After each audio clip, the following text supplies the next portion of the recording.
Photoshop tutorial for computer art, and what we're going to be doing is taking a still image and applying a motion blur to make this image appear a little more like this figure is in motion. You can do this with any kind of photo, still objects, still figures, and we're just going to go through a basic technique to kind of isolate this figure and blur the background around him.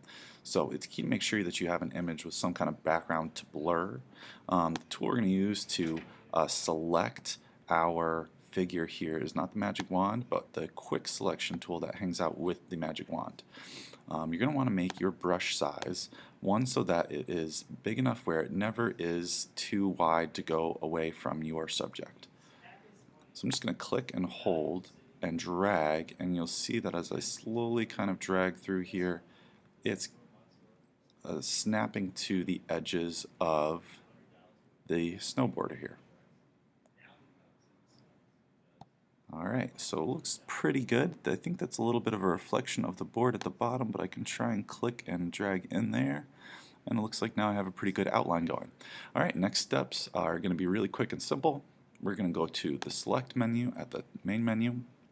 We're going to select the inverse, or the opposite of what we want selected, because we want all of this background to be blurred. Then what we're going to do is we're going to go down to our filter main menu, go down to blur, and we have a couple options. So I'll show you two. We have the motion blur, which you can see already blurs the background pretty extremely. We can change the angle so that I can make the angle of the blur go with the snowboarder. I can turn the distance down so it's not too blurred. We could still see it, or I could turn it way up and we get really kind of an abstract background if we do that.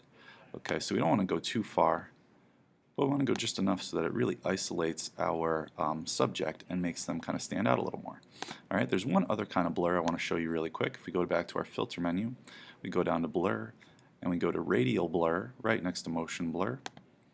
And this is going to give us a couple options. We have a spin blur, so we can kind of spin the background, or we can zoom, or have this look like we're zooming in. And if we change the amount, we can make the background kind of angle towards him, and we can also change the center point position. So you want to change the center point so that it seems like it's lined up with your subject. So my subject's kind of on the lower left hand side here, so I'm adjusting this there, and if I do this again, it doesn't give us a live preview, but there we go. So now we've got kind of this other kind of blur effect that we could use. So either one of those, use for your own project.